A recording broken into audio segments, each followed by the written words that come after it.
On va se gêner, bonjour et bienvenue sur Europe 1 jusqu'à 18h. Aujourd'hui, vous allez passer 2 heures en compagnie de Michel Bernier, Caroline Diamant, Isabelle Motro, Philippe Alfonsi et Gérard Miller. Philippe Alfonsi dit on est gâtés. Vous vous rendez compte, mesdames, comme il vous accueille. Vous trouvez 3 d'un coup. Ah, c'est le nom, quoi. C'est pas la qualité de chaque demoiselle. C'est la quantité. Et là, de la quantité, il y en a. Il y en a. Il faut prendre des forces, Philippe. Ah non, c'est vrai que l'idée tout d'un coup d'avoir à satisfaire ces 3 femmes en une seule soirée. Ne rêvez pas, Miller. Une seule soirée. Une seule soirée, c'est pas. Il nous en faut un peu plus, quand même. Une soirée, c'est pas. Bon. Non, mais faut laisser le temps au Viagra d'agir. Ouais, voilà. Peut-être. Une soirée, c'est les préliminaires. Vous êtes peut-être 3, mais vous voyez, ils sont déjà 2 sur le coup, donc bon. Ça limite déjà les possibilités. Absolument. Non? Peut-être un candidat nous rejoindra sur les coups de 18h. Vous avez encore changé de couleur, encore changé de non, coiffure. je ne change rien. Vous savez, un jour, je me suis peut-être coiffé ou pas coiffé rapidement, on va dire. Si Pierre Bénichou était là, croyez-moi, il aurait Elle encore... ressemble à Stone par moment, avec cette coiffure. Mais tu n'as pas tort, je chante un peu faux. Excellent. Ah, moi j'adore Stone. Elle est sympathique, elle ne change pas, elle ne bouge pas. Elle est charmante et je suis mauvaise langue en plus. Je sais même pas, mais vous savez, elle faisait partie avec Joël, il était une fois, de ces 2 chanteuses dont je me souviens, dont on disait tout le temps qu'elles chantaient faux. Je suis incapable de vous dire Mais si c'est elle vrai, chantait oui, juste qu'elle chante ou pas. faux. Même en playback, elle arrivait à chanter faux.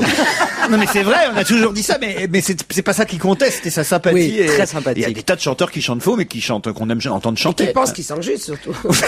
Non, elle, je crois qu'elle est très... Voilà, c'est pour ça. Alors, en elle me plus, dit, elle est très lucide sur son compte. Aucun alors. souci avec ça. Aucun. Mais c'est quelle chanson quand même. Moi, toute mon enfance, j'ai été Ah, mais je bercé le par connais elle, par bien cœur, sûr. tous les tubes de Alors, Stone allons-y, et je vous fais Chardenne si Stone vous... et Chardenne. Je vous fais Stone et Chardenne si vous Chardenne, voulez. allez. 1, 2, 3. L'Aventura, c'est la vie que je mène avec toi. L'Aventura, la la la la la Oui, on la connaît bien. la. Ouais, c'est ça, c'est bien. Les Ça parle le vaches début des Roses blanches chansons. et noires, la la la la la la la.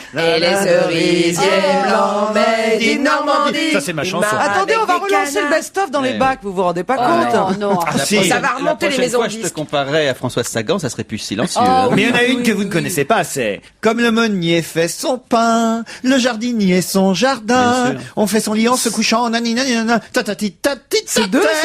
Comme Oui, on c'est fait 2. son lit, Non. on se couche. Ouais, Ah, ouais, c'est moi. super, Je ça me aussi. demande pourquoi on la connaît pas. Ça a moins bien marché, je Ouais.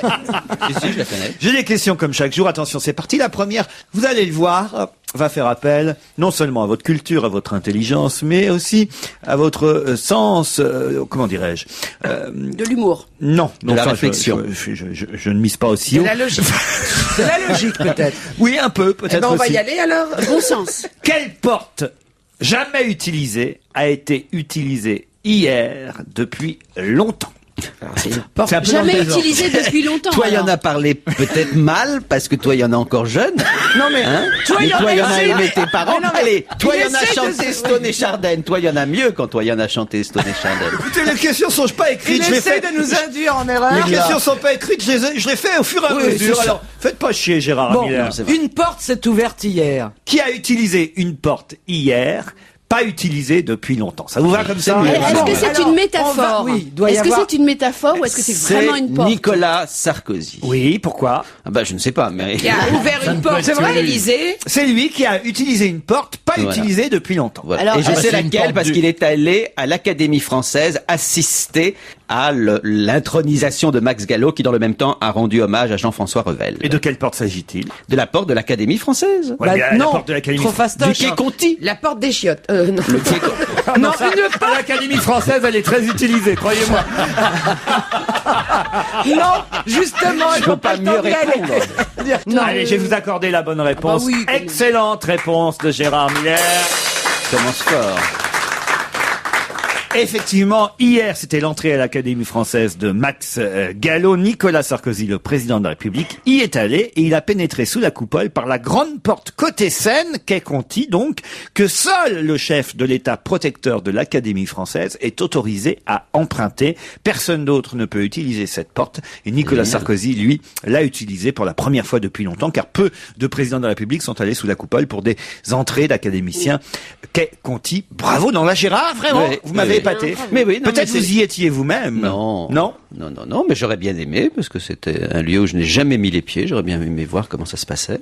mais et en plus vous aimez bien passer par la petite porte jamais utilisée. Oui, ça c'est vrai, ça. C'est vrai, mais pas après Nicolas Sarkozy, si vous voulez mon avis. Avant, éventuellement. Bon bah, ça je vais vous dire, Nicolas Sarkozy actuellement, il emprunte des petites portes qui ont déjà été beaucoup utilisées. Regardez Isabelle Motro qui lève des yeux grands au ciel. Comment ça vous êtes effondré? Je suis effondrée. Je trouve que cette émission devient de plus en plus. Enfin, écoutez, on parle de l'Académie française, on parle de Max Gallo, du quai Conti, de culture. Enfin, vous n'aimez pas qu'on emprunte la petite porte, Non, Isabelle? moi j'ai horreur de ça. Excusez-moi, mais il faut autour de cette table quelqu'un qui a un peu de morale. Quels points communs ont Isabelle Balkany, Muriel Robin, Claudia Cardinal et Marie-Claude Pietragala? C'est assez facile. Elles ont toutes reçu la Légion d'honneur.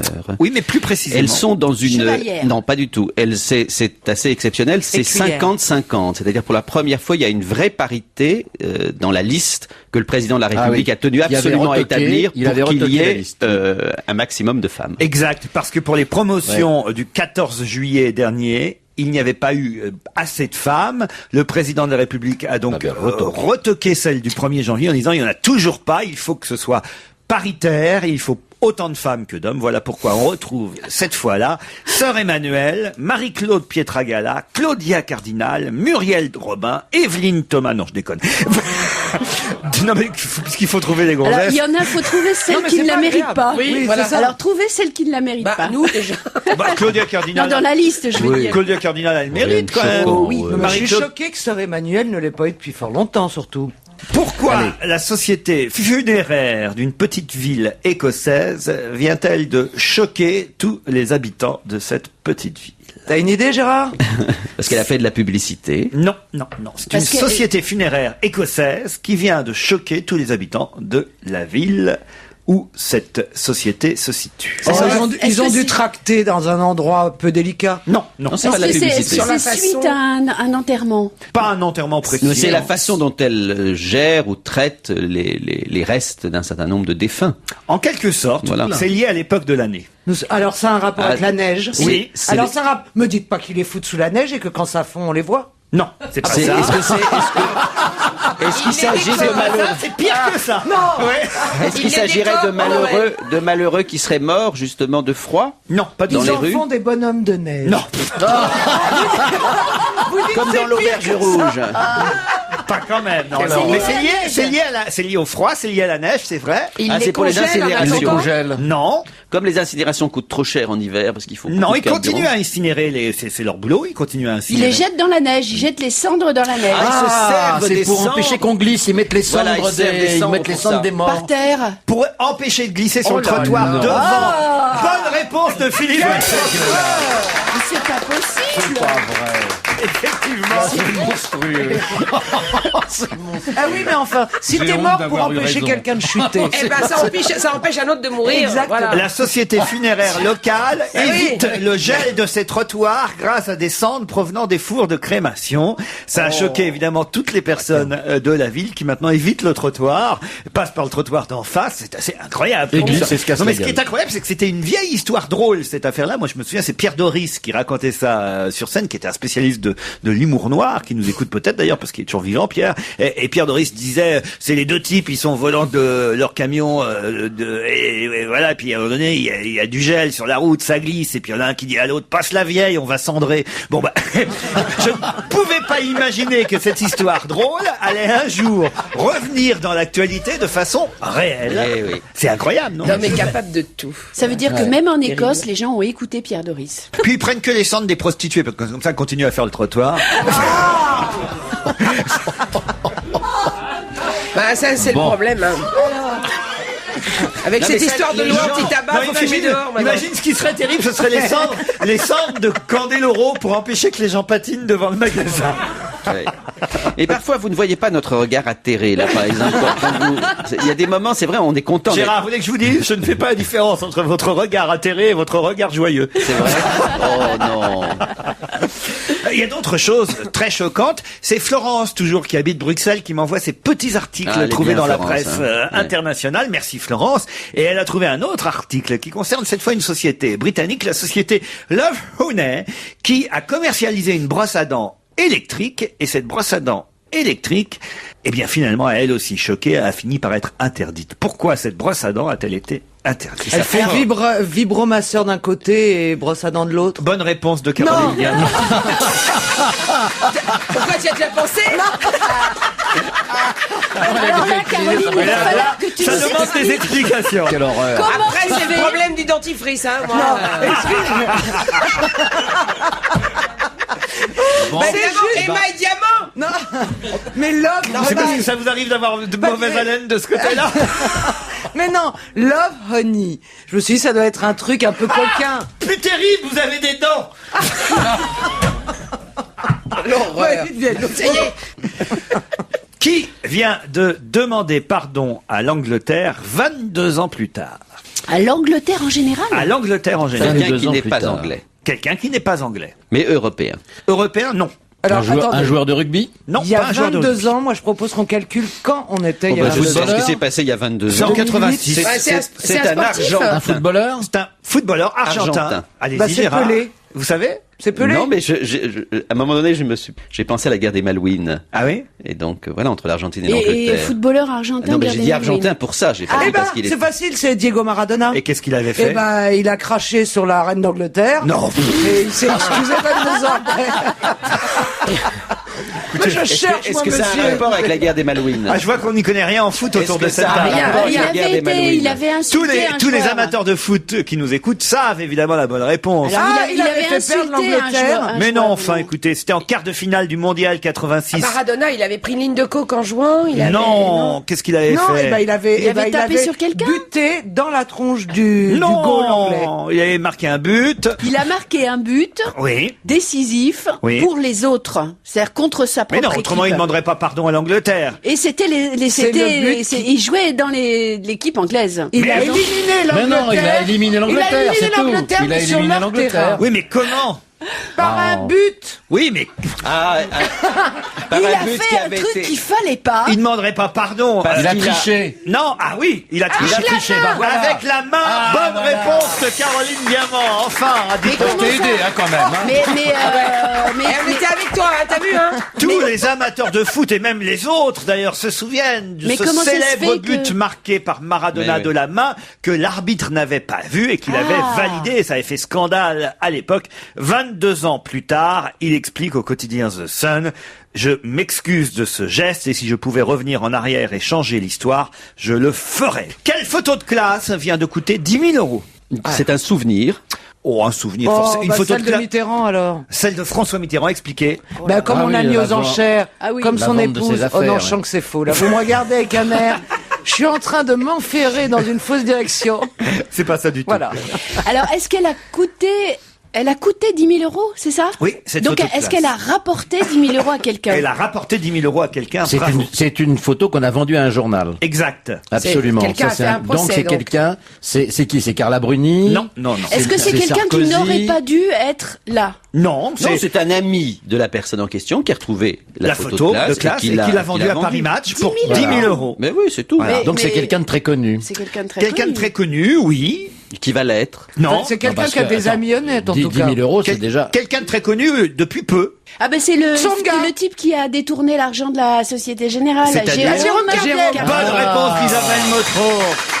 Ah. Décidément, quelle vedette celui-là. Mettre la main sur une photo de Jérôme Kerviel, c'est très difficile. On voit toujours la même. Vous l'avez sûrement remarqué depuis 8 jours dans toute la presse. Les magazines et les journaux se rabattent donc sur des vieilles photos dont la rareté fait monter le prix de ces photos. Hier, Paris Match a ainsi publié une photo de classe du trader le plus recherché de France.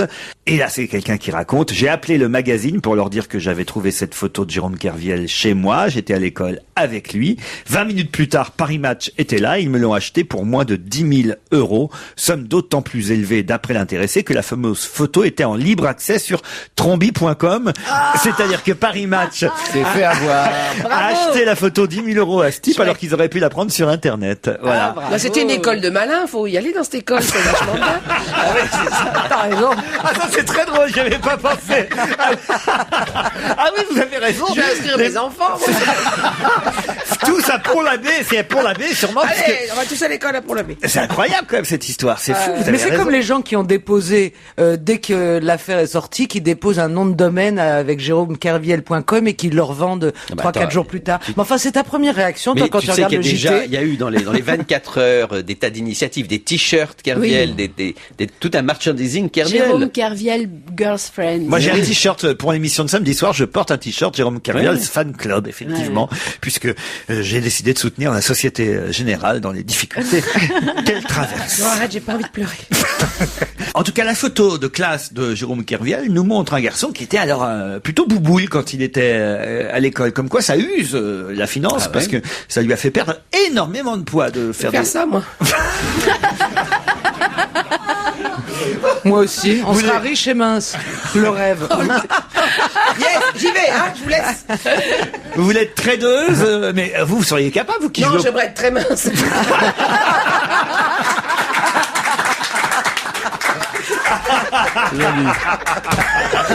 Non mais Caroline, vous qui jouez au poker, parce que c'est un peu ça finalement. Non, c'est pire. C'est pire que le poker. Ah oui, c'est bien pire. Non, Ah oui, non, c'est bien pire, c'est- Non, mais cela dit, il y a du Tu joues bluff, avec ton propre certainement. argent déjà. Déjà, tu joues avec ton propre argent et Enfin, au si t'es poker. menteur, t'es menteur pour toi. Voilà. Moi je comprends rien, j'arrive pas à comprendre comment cet argent peut être virtuel, qu'il n'existe pas vraiment. Enfin je sais pas, je ne comprends rien à cette histoire-là. Et Comment encore, sur un ordinateur on peut faire toutes ces fluctuations, pour moi c'est Mais irréel. reconnaissez que c'est quand même plus clair que quand ils étaient avec leurs bras levés autour à hurler comme des veaux en faisant des signes où là on comprenait carrément rien. Moi j'adorais regarder ces images de c'est bourse. vrai. C'était excitant, tous ces gens qui Et s'énervaient. maintenant vous en regardez des images de bourse sur internet. Elle rêve devant les chiffres. Les Pays-Bas Ouais. est le pays européen où, pour une chose précise, les hommes font quelque chose plus longtemps que les femmes. C'est le seul pays où les hommes font ça plus longtemps que les femmes. Alors, La plus lessive. longtemps, pas L'aspirateur. plus nombreux. Est-ce Non, que parce c'est une qu'aspirateur tâche plus longtemps que les ménagère? femmes. Oui, c'est Est-ce une que c'est une tâche tâche ménagère? ménagère? Quand vous dites plus longtemps, est-ce que ça veut dire Plus longtemps, que ça veut dire dure plus longtemps. Pas du tout. Ça veut dire qu'ils le Comment font ça, pas plus du tout d'années. Ça pourrait vouloir dire qu'ils le font plus d'années, par exemple jusqu'à 90 ans, ou que la chose qu'ils font, ils font 10 Pendant minutes, une 20 heure, minutes, voilà. 30 minutes, 1 heure, etc. La deuxième partie de votre question, Gérard. Ok. Alors ils dorment peut-être plus longtemps. Ils dorment pas plus longtemps. Ils Est-ce dorment que pas ça, plus Dans ça... tous les autres pays, les femmes font ça plus longtemps que les hommes. Eh bien, aux Pays-Bas, c'est le contraire. Pascato. Il On parle reste- pas de pipi ou caca. Pardon. Plus on parle longtemps pas aux toilettes. Pas ici maintenant. Pas ici, oui. Est-ce que C'est vrai ça a qu'on fait trait voyons. aux C'est pas le genre enfants? de la maison. Ils font Est-ce plus que ça a à longtemps voir avec l'amour. les enfants? Pas les enfants, l'amour non plus. Plus Non. longtemps. Ah non, bah, tout Est-ce ça, que c'est c'est à quelque deux, chose donc il faut- d'agréable? Il peut y avoir 2 hommes, excuse-moi. D'ailleurs- Il serait temps que tu découvres que 2 hommes ensemble peuvent faire des choses. Mais ne d'accord. lui dis pas ça brutalement, Enfin, comme vous arrêtez ça. de faire des enfin. propositions en direct à Philippe Alfonsi, Gérard Miller. Alors, d'ailleurs, Gérard, je vais un peu rectifier la réponse que je vous ai faite parce que ce n'est pas un temps calculé d'un seul coup, c'est plusieurs fois par jour le temps additionné. Voilà. Une moyenne alors. Est-ce que... Écoutez la radio. Non. Du café. Regardez temps la télé. passé Est-ce au que c'est téléphone. agréable? Pas le temps passé au téléphone. Est-ce que Le c'est temps passé sur agréable son ordinateur. Non. Est-ce que c'est agréable? Écoutez, agréable. Non, j'imagine utile. Pas forcément. En tout cas, moi, je sais que ça m'est pas agréable. Mais vous, mesdames, c'est vrai que vous le faites sûrement plus souvent et plus longtemps que nous. Se Se faire les maquiller. ongles. Pardon? Se maquiller. Pas tout à fait se Eh ben, maquiller. se mettre coiffer, des crèmes se sur le- coiffer. se mettre des crèmes. Non, se se coiffer. pomponner, Se non, faire sa non. toilette, Rester faire dans sa la salle de toilette. Se faire les mains. Oui, mais Faire tout sa toilette. Aller Non. chez le coiffeur. Non, tout ça fait partie. S'habiller, se Ce- préparer. La salle de bain. Le temps qu'il S'entretenir. passe dans la salle de bain. S'entretenir. S'entretenir. Non, Se laver. D'ailleurs, on le fait parfois ici. Ouais, on avait eu une question à ce propos quand on arrive à Europe 1. Se laver les mains. Se serrer la main. S'embrasser, se saluer. Non. Dire bonjour. Bah non, c'est vrai que ça prend pas des plombes. Rester devant un On le fait à miroir. Europe 1. Rester devant un miroir. Se regarder dans le miroir. Bonne réponse d'Isabelle Motro. Ah bon, mais pourquoi? Une étude a montré que les hommes néerlandais sont les plus coquets d'Europe. Ils se regardent dans le miroir pendant 15 minutes par jour en moyenne, soit 2 minutes de plus que les femmes. Les Pays-Bas sont le seul pays européen où les hommes sont plus coquets que les femmes. Je Voilà. voudrais bien connaître les gens qui calculent ça avec... Non, mais en plus, je ne crois pas une seconde que 15 minutes soit possible. Vous imaginez ce que c'est 15 minutes dans la journée? Non, là, il faut retirer ses points noirs, Non, il faut pourquoi quoi se 15 Mais non, mais maquiller. 15 minutes, c'est le temps additionné. C'est plusieurs fois par jour, Gérard. J'entends bien, mais 15 minutes, c'est énorme. Bah, en une minute, ça fait 4 coups d'œil de 15 secondes. Non, non, c'est vrai qu'il y a Donc se 4 raser. fois 15, ça fait combien? Non, mais tu C'est pas comptes- énorme. oui, tu comptes se 60 raser. fois, 4 fois 15. C'est pas beaucoup, 60 hein. fois dans la journée, tu tournes la tête rapidement 15 Vous secondes postulez vers pour le les miroir. chiffres et les lettres ou qu'est-ce qui se passe là? Combien de temps on Elle met veut pour... remplacer Bertrand Renard? Mais combien de temps on met pour se raser en moyenne? Je sais Un pas, homme vous, qui par se rase. exemple. Un homme qui se rase. Ah il met oui, c'est combien de vrai, on temps peut passer déjà pas mal de Oui, temps. quelques Bah oui. minutes. Non mais écoutez, les Hollandais sont coquets, les Hollandais sont coquets, on va pas Voilà, revenir bah là-dessus, oui, c'est non, comme ah, ça. le Le Hollandais, moi je dis souvent le Hollandais est coquet. Le jaune est pervers. Le jaune est fourbe. Fourbe. Le jaune est fourbe, mais le Hollandais est sera coquet. coquet facilement. Et Le portugais, l'anglais, l'espagnol, l'anglais. l'espagnol, ça, ouais. Qu'est-ce qu'ils ont dit déjà sur l'anglais? Alors l'anglais. Ah, perfide.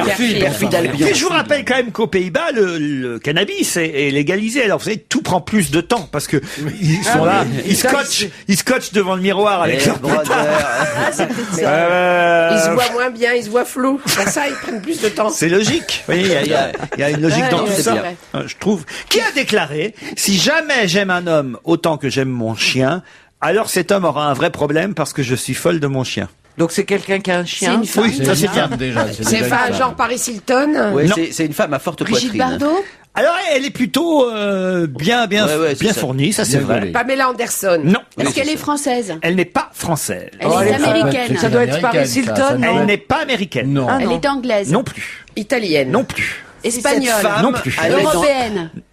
Oh, c'est pas Non. Non. comment elle s'appelle la grande blonde de la roue de la fortune? Non, non, elle est... Ah oui. Rappelez-moi son nom. Victoria Schnest Victoria. Menechner. Non. Mais Ça, elle c'est n'est pas vrai. toute jeune. Oh si, elle a 20 ans. Et elle Ah dit oui, déjà c'est des quand même conneries jeune, comme ça. ça. Oui. Ah, attends, ne critique pas avant qu'on ait dit le nom. Alors c'est une chanteuse. Elle ne chante absolument pas. Elle est comédienne. Non Non, plus. alors elle est 20 sportive. ans, c'est Pardon. Elle est sportive. Elle est sportive. Eh ben c'est Laure Manodou. Non. Bah non. Pas européenne. Oh, Laure Manodou, elle appartient un peu à tout le monde maintenant. Elle nage avec Interneuve. Obligée. Elle Je la connais Avec moi-même. Interneuve. Bah oui. Le seul chien qui va dans J'ai l'eau. acheté un chien sur Interneuf. Attendez, on n'a pas trouvé le Je pays. communique par Interneuf. Interneuve. Bah oui, alors Manodou, c'est obligé. On n'a pas trouvé le pays, c'est ça? On est Non, en rate non, de pays non, là. on a- Ah, vous êtes en rate. Sportive qui a 20 ans. Non, c'est Non, pas pas l'Italie. européen. Est-ce que je la Espagne. connais Une moi-même? japonaise. Est-ce que vous la connaissez vous-même, Gérard? Je pense pas que vous l'ayez déjà croisée. Son chien s'appelle Dolce, si ça vous... Ah bah donc Alors, elle est pas italienne. Elle est italienne. Non, Non, elle non, n'est non. pas Non, non. européenne. Elle est pas européenne Non. et elle est pas américaine, elle est chinoise. Non mais 20 ans. Elle est Japonaise. japonaise. De 20 ans Non. étrangère. Elle je est vois blonde pour une chinoise, Australienne. c'est dur. Hein. Australienne. Les blondes chinoises sont très... Indienne. Indienne, australienne, non. Non, australienne non. Qu'est-ce qu'elle est alors? Elle est C'est- tahitienne blond décolorée. Pardon.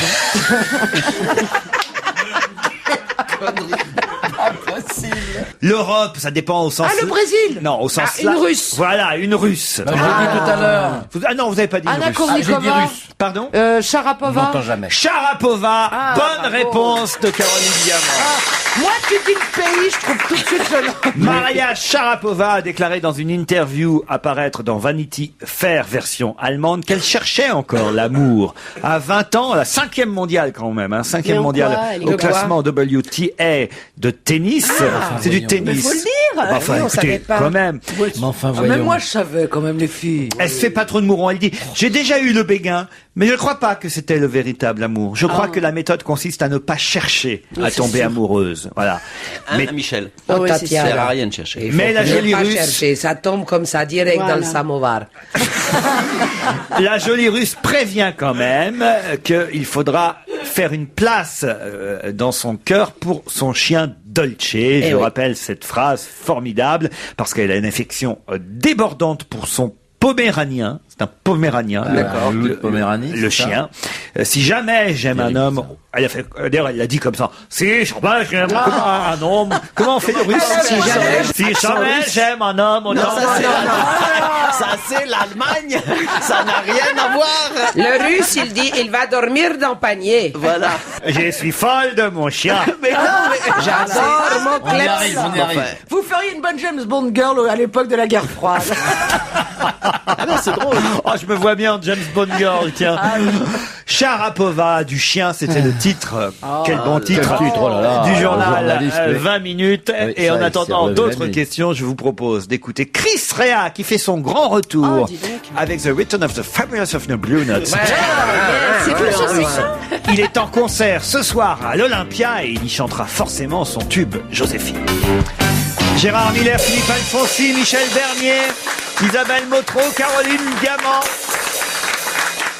Pierre Paulin est né en 1927 à Paris et il y a une exposition du 2 février au 27 juillet, une exposition qui s'appelle Pierre Paulin, je ne vous dis pas la suite. Bon, écoutez, c'est un grand designer. C'est quelqu'un qui a inventé des formes qui continue de faire école aujourd'hui, Oui. il a 80 ans. Alors effectivement, l'exposition qui est consacrée donc à l'œuvre de Pierre Paulin, à son travail, s'appelle Pierre Paulin, le design au quoi? Au pluriel. Non. Mais designer de quoi déjà? Mais il a Justement, c'est la question. Il a fait par exemple des chaises, il a fait des meubles. des meubles. Oui, il a- oui. Mais pour qui? Pourquoi? Où? Comment? Quand?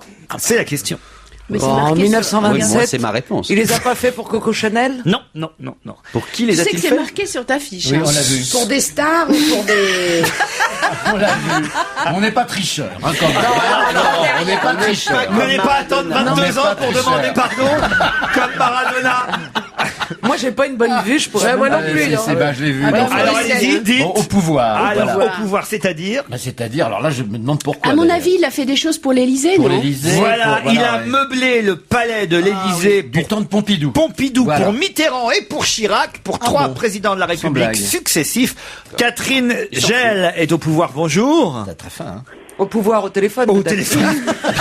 J'ai dit au pouvoir. Alors c'est vrai qu'il fait un peu franc en ce moment, mais quand même. Bonjour madame. Bonjour. Je prononce bien votre nom? Absolument. Alors Catherine Gell est commissaire d'expo et vous préparez le vernissage de cette exposition Pierre Paulin, le design au pouvoir. C'est assez rare quand même d'avoir à la fois meublé l'Élysée pour trois présidents successifs, donc pour Pompidou, pour Mitterrand et pour Chirac. Alors, pour Chirac, en fait, c'était l'hôtel de ville et c'était une salle de l'hôtel de ville. Mais c'est Donc, quand même le pouvoir. On va exclure direct Monsieur Chirac de l'histoire de l'Élysée. Par contre, ce qui est intéressant, c'est qu'il l'a fait à chaque fois de façon extrêmement différente et vraiment en analysant assez bien le rapport au pouvoir de chacun de ses présidents et en proposant pour l'un une espèce d'environnement global assez extraordinaire, assez étonnant, et pour l'autre, au contraire, c'est-à-dire pour François Mitterrand, un meuble relativement classique finalement qui reflétait assez bien l'esprit de ce grand bourgeois cultivé qui était François Mitterrand. Il a l'air assez amusant parce que Pierre Paulin est interrogé ce matin dans le journal gratuit 20 minutes et on lui dit quand même c'est prestigieux ce que vous avez fait de meubler ainsi l'Élysée pour différents présidents et il dit oui c'est vrai c'est du prestige mais quand j'ai été engagé par Pompidou je dessinais des bâtons de toilette.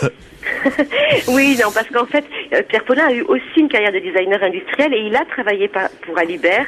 Donc, il a fait des chaises qu'on voit partout dans les bistrots en plastique et il a fait aussi des fer à repasser, etc.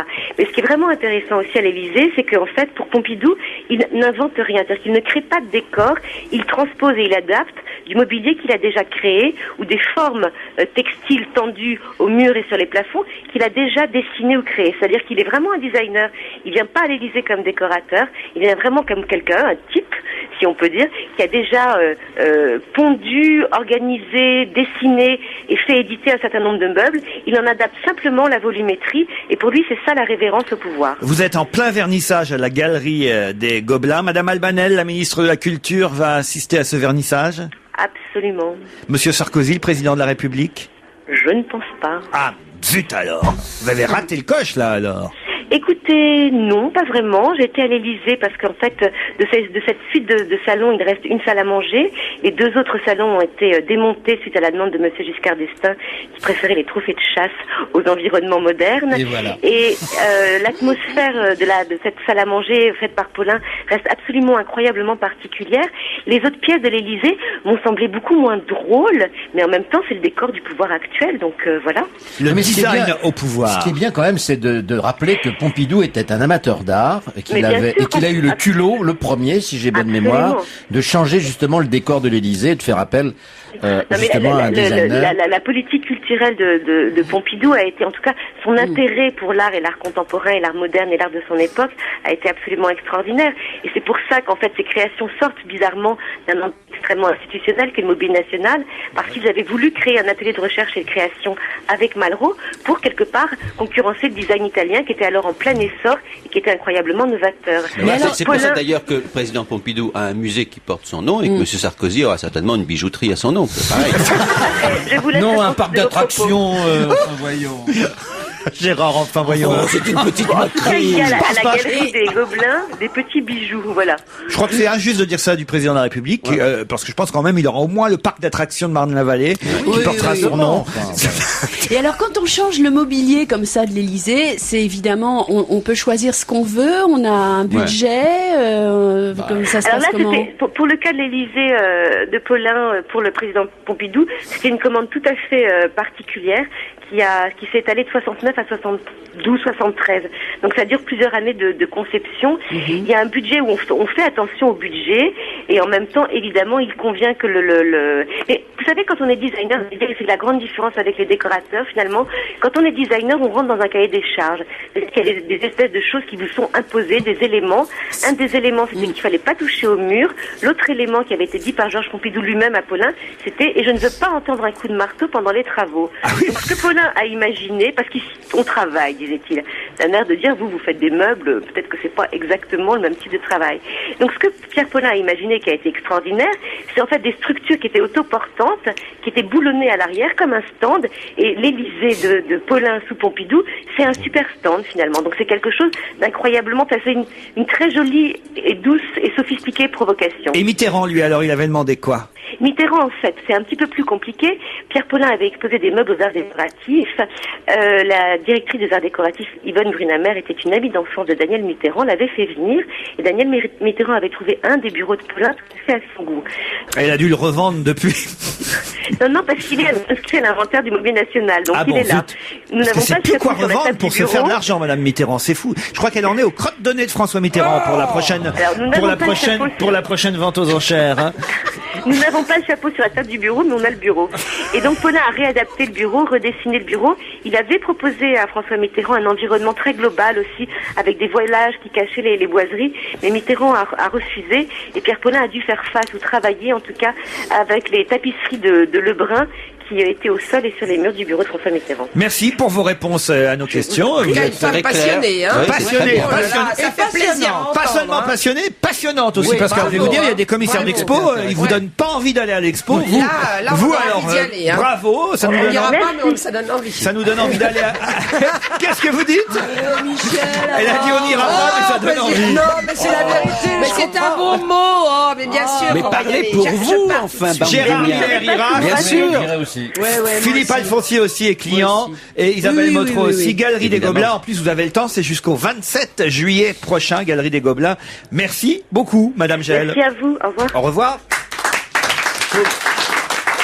Gérard. Je trouve formidable cette petite anecdote du président de la République disant « Et je ne veux pas entendre un coup de marteau ». C'est comme dans les... Quand j'étais enfant, c'était les contes de Mille et une nuits où il y a tout le sultan qui demandait un truc impossible. Et après, évidemment, la preuve, ça a créé des choses. Oui, Non, c'est mais moi, ce formidable. que je trouve incroyable, c'est que c'est comptabilisé dans le budget, dans un budget qui est défalqué, j'imagine, sur la culture ou quelque chose comme ça, sur le budget Non, de la c'est le budget culture. de l'Élysée, je Enfin, suppose. peu importe. Mais donc, c'est dommage de pas en profiter et de pas à chaque fois qu'il y a un nouveau président demander à un nouveau designer de travailler sur quelque chose. Tu quoi. trouves qu'on a trop de blé là en ce moment au niveau de l'État Non, mais je veux dire, si c'est prévu, tu vois, Ouais, c'est. non, mais Faire gaffe, hein, quand même, parce que Pompidou avait du goût, et madame, parce que madame Ah oui, c'est vrai, j'avais pas pensé à ça, oui.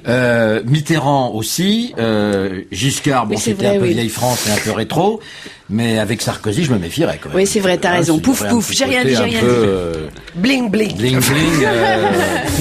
Si vous avez vu la publicité pour le nouvel ordinateur, le MacBook Air, nouvel ordinateur d'Apple, peut-être avez-vous remarqué que cette publicité avait servi au moins à une chose. À quoi? À vendre des MacBook Air. Oui. Ça, c'est le but, évidemment, hein. Vendre ce nouvel ordinateur. Est-ce que c'est à quelque chose d'écologique? Non. Est-ce que c'est ce qu'on voit sur la publicité, c'est-à-dire les... Pas ce qu'on voit. Ce qu'on entend. Ce qu'on entend. Oui.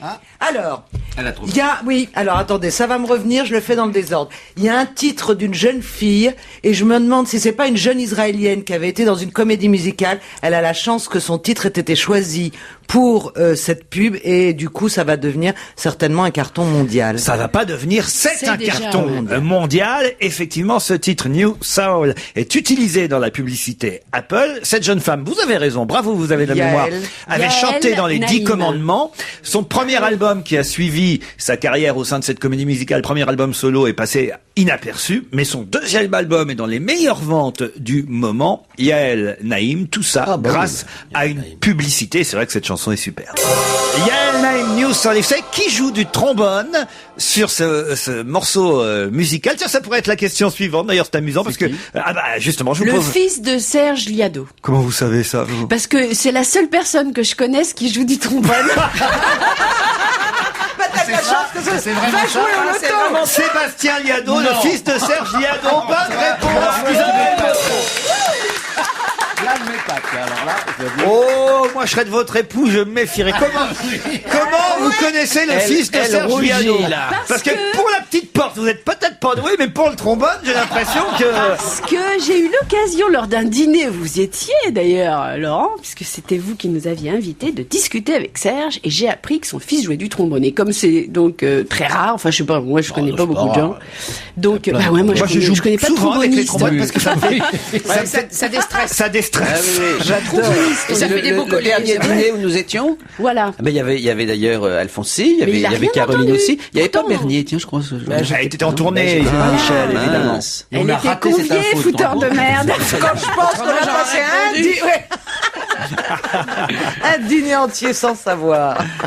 On est fiers. Non mais attendez, faut jouer au loto. C'est un peu comme c'était notre famille. Elle connaît un joueur de trombone et c'est le bon. Non, mais je me dis que s'il pose la question, c'est que quand même, il doit y avoir un petit rapport. Non, moi je pensais que c'était un joueur de trombone très connu. Très connu, t'as pas cité un joueur de trombone très connu. Peut-être le fils de Clint Eastwood, je sais qu'il aime bien le jazz. C'est comment d'ailleurs un trombone? Moi je vois même pas comment c'est un trombone. Non, enfin. Si, c'est énorme. Ah oui. C'est un trombone, c'est exactement comme ceux avec qui vous jouez, mais sauf que ça bouge. Ça fait de la trompette qui bouge. C'est un truc à coulisses. Voilà. Et il y a un entonnoir comme sur une trompette en beaucoup plus gros. C'est ça, et de l'autre côté, tu peux te laver les dents avec. Je ne suis pas spécialiste du double emploi de chaque objet. Je vous emmène au Portugal, où une Portugaise de 28 ans a accouché jeudi matin. Donc pour...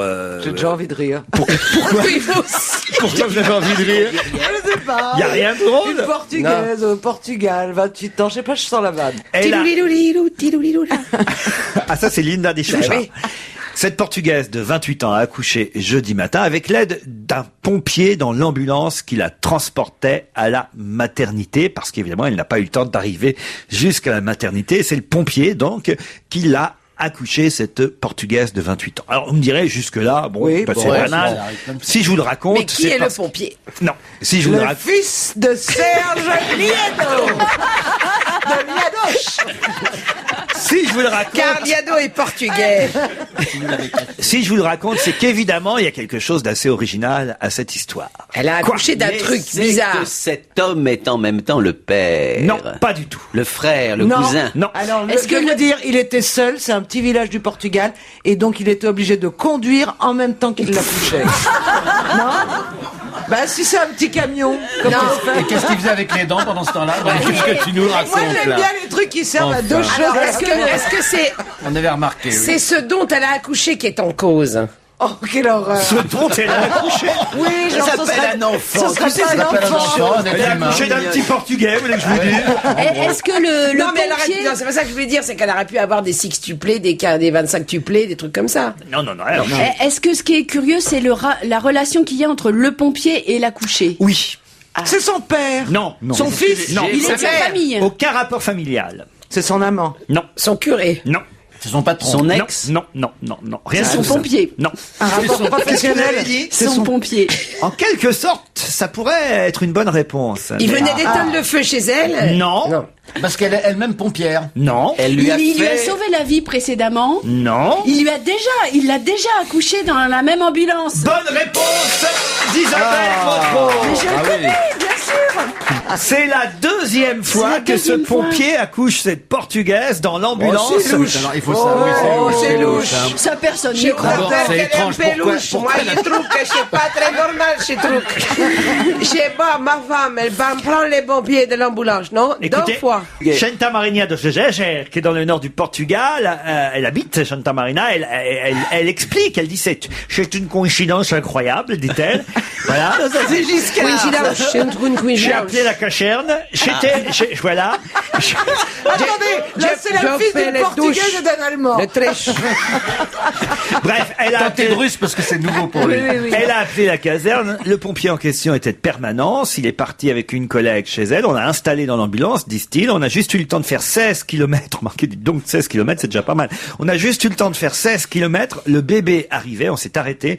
Un quart d'heure plus tard, c'était fait et proprement, a-t-il raconté ce pompier. Une petite fille est née. L'ambulance est aussitôt repartie pour la plus proche maternité. Et la maman, qui a déjà eu 3 enfants, avait donc déjà accouché dans cette même ambulance en Faut être 2004 avec l'aide de José Alves, c'est le nom du pompier. Mais il est bon, Rosé. Moi, je l'aime bien, le Rosé, bien frais. Elle est pas très prévoyante, hein, cette Non, femme. Mais Parce que- José Alves précise, pour répondre à vos insinuations à tous, Qu'il on est ne stérile. se connaît pas, c'est vraiment une coïncidence si sur les 100 pompiers de la caserne, c'était encore moi qui Ouais. étais en permanence. Enfin, la chez elle. prochaine fois Ouais, qu'elle enfin, bon. l'appelle, tu vois, il va avoir un peu peur. Mais oui, Rosé. ça suffit maintenant. Il sait qu'il y a bien plus, il y a un Neymar. En plus, il n'y en a pas un qui porte mon nom. Je peux vraiment. Je sais pas chanter. Il y a un Neymar. Ouais, c'est une belle histoire. Ouais, une belle histoire. Gérard, Ouais. vous n'y Mais croyez oui. pas à ces Non, histoires-là? mais si, mais enfin, cette femme est quand même. Vous doutez de imprévoyante. tout, vous. Oui, c'est vrai. Ouais, Voilà. Non, mais c'est un truc qui aurait pas pu m'arriver, moi. Pourquoi? Mais parce que je suis beaucoup trop prévoyante pour prendre le risque. C'est au deuxième mois, elle est à l'hôpital. Elle Mais est non, là. mais limite. Attendez, avec mon mari, Le jour on de a la conception. Déjà. Attendez, J'ai baise à la maternité directement. Eh ben oui, mais au moins vous êtes tranquille. Ah oui, oui, oui. Enfin, écoutez, c'est n'importe quoi. Non, mais j'ai testé avec mon époux tous les horaires possibles pour faire le trajet entre chez moi et la clinique. Et combien de temps pour ça qu'on ne prenait à soit chaque pas fois pris Bien de sûr. court. Mais oui. Mais c'est vrai, oui, oui. Bien Mais sûr. écoute, et si tu te dis bien Mais sûr. t'as mis Mais combien oui. de temps à faire ça? 9 mois? Non, de toute façon, ma fille n'a pas voulu sortir. Elle est sortie 5 jours après le terme. On prend des précautions, c'est vrai. Moi, je me souviens que lorsque ma femme était enceinte de mon dernier enfant, c'était au moment où j'allais faire cours à la fac. Donc, je lui dis, ben, viens à la fac. Et donc, pendant tout le cours, je regardais prêt à partir immédiatement au milieu du cours pour l'emmener à la clinique. Ça alors. C'est ça qui était sympa, pas mais mal. oui. Elle t'a laissé finir ton cours? Et j'ai réussi à finir mon cours et l'enfant est né un peu après. Dans la fac? Non, pas dans la fac. Ça alors, vous vous rendez compte? Mais oui, mais parce Le que je voulais pauvre être gosse, là même et je pas voulais... né déjà au cours de son père à la Ouais, fin. ça c'est vrai. Allez, on se retrouve après le stage à 17h pour d'autres questions. On va se gêner, c'est la deuxième heure. Toujours avec Michel Bernier, Isabelle Motro, Caroline Diamant, Philippe Alfonsi et Gérard Miller. Maintenant, je comprends mieux pourquoi Isabelle Motro joue si bien de la cymbale chaque vendredi, puisque c'est elle qui est à la cymbale. Eh oui. C'est le fils de Serge Iado qui vous a donné Bah des oui, cours. bien sûr. J'imagine, Bien sûr. parce que vous êtes petit à petit Évidemment. en train de monter un orchestre. Lui au Voilà. trombone, vous à la cymbale. Et son père à la guitare, donc. Évidemment, et Serge, non, parce que le père, il va pas surveiller ce que vous faites en plus dans l'orchestre.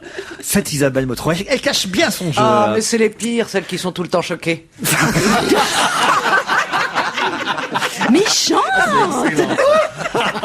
Mais comme tu es méchante, c'est incroyable. Attends. Pierre Moscovici, vous connaissez, Oui. socialiste, ex-ministre de l'Europe, d'ailleurs, je crois. Oui, Et- brillant. Voilà. Oui. Brillant, vous dites? Ah oui, brillant. Brillant. Oui, je Excellent trouve. imitateur en plus, je crois. Oui. Il imite Jacques Chirac et Il est drôle comme tout, mais il quelques est autres. très intelligent. C'est un En type tout cas, que je trouve Pierre brillantissime. Moscovici a confirmé hier qu'il avait effectivement reçu une lettre il y a quelques années quand il participait au gouvernement Jospin. Une lettre de qui et qui disait quoi? Pas une lettre d'amour. Non. Non. La lettre commençait par « Cher monsieur Est-ce que c'est une lettre désagréable, une lettre de dénonciation? Non, pas du tout. De protestation. En fait, c'est une révélation qui a été faite par Jean-François Probst dans son livre. Ah, je peux pas vous donner le titre du livre, ça Monsieur va Probst. trop vous » aider. Probst, il s'est spécialisé, Sarkozy. c'est un ancien Dans la chiracien. lessive, C'est monsieur l'ex-conseiller du président Chirac, De Chirac, Jean-François oui. Probst. Ah, alors vous en avez trop dit. Une lettre Donc de il a Jacques reçu une Chirac. lettre de Chirac. Non, non, non. Et Jean-François Probst raconte ça dans son livre. Évidemment, on n'était pas sûr que ce soit vrai. Pierre Moscovici, A lui, confirmé. confirme qu'il a effectivement reçu cette lettre. Est-ce que c'est quelque chose de politique ou ça n'a rien à voir? C'est en fait très politique. Non, Alors, est-ce que c'est un une homme lettre de droite. d'excuse? C'est Pas un une lettre homme de d'excuse. droite Oui. qui écrivait à Moscovici, un homme de droite. Pas un homme de droite. Pas un homme Est-ce que de c'est une proposition? Oui. Alors c'est une proposition de ralliement, donc c'est par quelqu'un de gauche. C'est Donc, Sarko déjà? donc Non. attendez. Pas Nicolas Sarkozy. Alors attendez, Bah, c'est Bayrou, quelqu'un Bayrou. qui- Bayrou. Bayrou, Bayrou. déjà Non. quelqu'un qui était Cécilia contre Sarkozy. de quel Balladur peut-être. Non, non, non. Non, mais c'est pas quelqu'un de droite, c'est quelqu'un de gauche. C'est quelqu'un. Si, de c'est droite. quel- Bah, c'est Golène, alors. Non, pas Ségolène. C'est quelqu'un, donc, évidemment, de droite. Enfin, De qu'on droite, qu'on voilà. imagine de droite, mais qui, manifestement, Aurait lui faisait bien du flirté pied, avec la quoi. gauche. aurait peut-être pu être de gauche en fonction des circonstances. Parce quoi? Qui proposait ses services. Donc, C'est quelqu'un, effectivement, qui, dans une lettre, a proposé ses services à un ministre du gouvernement Guénaud. Jospin. Non. Pierre Juppé. Lelouch. Non. non, j'arrive pas à le croire que ce soit pas un type aussi important que ça, quand même. C'est pas un type, d'ailleurs. C'est une Ah, femme. c'est pas Elisabeth Guigounon Puisque, est à gauche. effectivement, le livre de Jean-François Probst Alliot-Marie. s'appelle Les Dames du Président. Alliot-Marie? Non. Roselyne. Rachida Dati. Rachida Dati, bonne bah oui. réponse de Gérard Miller. C'est vrai qu'elle a beaucoup. Oui, elle aurait pu tomber à gauche comme un bras. Rachida Dati offrait ses services à Pierre Moscovici pour appartenir au gouvernement Jospin. Jospin. Il paraît qu'elle a beaucoup écrit. Mais oui, non, mais en plus, c'est vrai on savait qu'elle avait flirté un peu avec la gauche à un moment donné. Elle aurait bien voulu y aller, mais on n'a pas voulu d'elle. Mais vous savez, le parcours de cette femme est étonnant quand même, hein, je veux dire, soutenue, mais mordicus, par Simone Veil, poussée par Simone Veil, protégée par Simone Veil avec toutes les attaques qu'il y a eu contre elle ces temps-ci. C'est, voilà. Et en effet, à un moment donné, elle a pensé pouvoir aller à gauche, assez naturellement. Mais à cette époque-là, la gauche... Mais bien sûr, mais moi, par exemple, moi, je serais allé chez Bouvard si on me l'avait proposé. C'est Ruquier qui m'a proposé. Moi, je viens chez Ruquier, moi, tu sais, quel est le problème? Aux États-Unis, on a prévu des secours pour aider ceux qui sont atteints de géphirophobie. Aux États-Unis, je répète la question, on prévoit des secours pour aider ceux qui sont atteints de géphirophobie. Géphirophobie. Donc, c'est la peur. Quel de genre quelque de chose. secours? C'est la peur des girafes. Non. Très répandu dans un état. Est-ce que c'est lié à un animal? Non, moi je dirais que c'est lié à quelque chose parce que Gérion, ce serait à la vieillesse. La vieillesse? Non, La c'est vieillesse. c'est Géron, là. Géphiro, Oui, mais ça s'écrit PH ou F? Ça s'écrit G-E-P-H-Y. Ah, ça change tout. Est-ce que c'est quelque chose qui a trait à la maladie, à une maladie? Non. Écologique. Non, Est-ce que non. c'est Alors, écologique? je comprends cette peur parce que je dois dire que moi-même, Je la partage. je la partage pas, mais j'ai toujours une petite appréhension. Et ben moi alors, aussi. quand vous montez dans un ascenseur, vous avez peur qu'il soit pas là. Non, du tout. C'est quand on Quand je entre monte dans dans un un lieu ascenseur, j'ai peur qu'il soit pas là. de tomber, de tomber. Tu ouvres la porte et tu tombes. Oui, tu ouvres la porte et tu tombes, ouais, voilà. Est-ce que c'est lié Non, à quand je monte dans un ascenseur, j'ai peur que vous soyez là, oui. Est-ce que c'est ce serait lié plus à dur pour entrer dans un endroit? Entrer, c'est pas le mot. Sortir. Non plus. Alors, c'est le truc C'est genre. d'entrer c'est- par un petit Être enfermé dans Non, quelque non, Non, ça non, s'appelle non. la claustrophobie, On est ça, plutôt ça. à l'air libre, pour tout vous dire. Quand Non. on passe sur un pont? Bravo, c'est quand on passe sur un C'est ça pont. Mais comment tu Excellente sais ça réponse d'Isabelle Motro. Mais comment tu sais ça? C'est Biado qui te l'a dit, ça, lui aussi.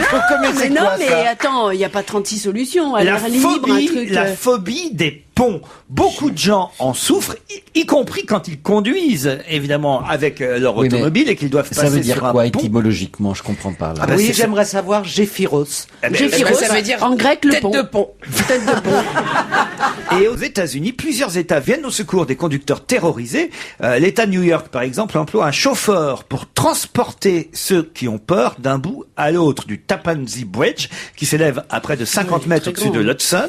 Vous avez le même service au Mackinac Bridge, un pont interminable suspendu sur le détroit de Mackinac dans le Michigan.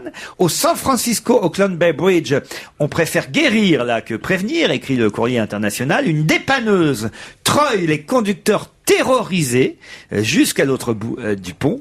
C'est ce qui s'appelle la géphirophobie, souvent associée évidemment au vertige et à la peur des tunnels. Ah oui, c'est pas des petits ponts, quoi. C'est pas des petits ponts de rien du tout, là, dont on parle. Non, mais moi-même, je vais vous dire, par exemple, quand je retourne au Havre, quand je suis sur le pont de Tancarville, vous voyez, par exemple, je prends jamais la file, c'est con. Je prends la file, il y a deux files. Je prends toujours la file du milieu. Je suis pas capable d'être sur la file qui est sur le bord du pont. Qu'est-ce que ça changerait? Je sais que Laurent a certaines phobies, ça ne nuit pas à sa carrière, mais j'ai pu vérifier qu'à certains moments, vous aviez des craintes. J'ai peur. Nous nous sommes retrouvés un jour ensemble au Grand Canyon. Ah oui, c'est vrai. Et au Grand Canyon, il y a ce formidable pont suspendu, en quelque sorte, en verre. Et c'est vrai que vous avez eu du mal, pour tout dire, vous ne l'avez pas fait, de marcher. Non, c'est pas ça, c'est pas que je l'ai pas fait. Il faut expliquer que ce nouveau, parce que c'est tout nouveau, comment on peut appeler ça d'ailleurs, arche suspendue en cette verre. Arche suspendue en verre qui est au-dessus du Grand Canyon, donc vraiment elle Mais plonge c'est inhumain. dans le vide. Le sol est transparent pour qu'on voit évidemment mieux ce qui se passe en dessous. Et il y a des trous. Non, il n'y a pas de trous, c'est évidemment solide. Et vous êtes là sur ce demi-cercle suspendu au-dessus du vide, sauf que sur le côté, au bord de la rambarde, il y a des dalles qui, elles, ne sont pas transparentes. Et donc, moi, j'ai effectivement fait tout le tour, mais uniquement... Donc, finalement, j'ai pas peur en étant au bord de la rambarde. Ce que j'ai peur, c'est du vide sous mes pieds. Mais en tout cas, j'ai peur du vide, Gérard. C'est pourquoi, parfois, je fais attention à la composition de cette équipe. Non, mais... On donne le vertige.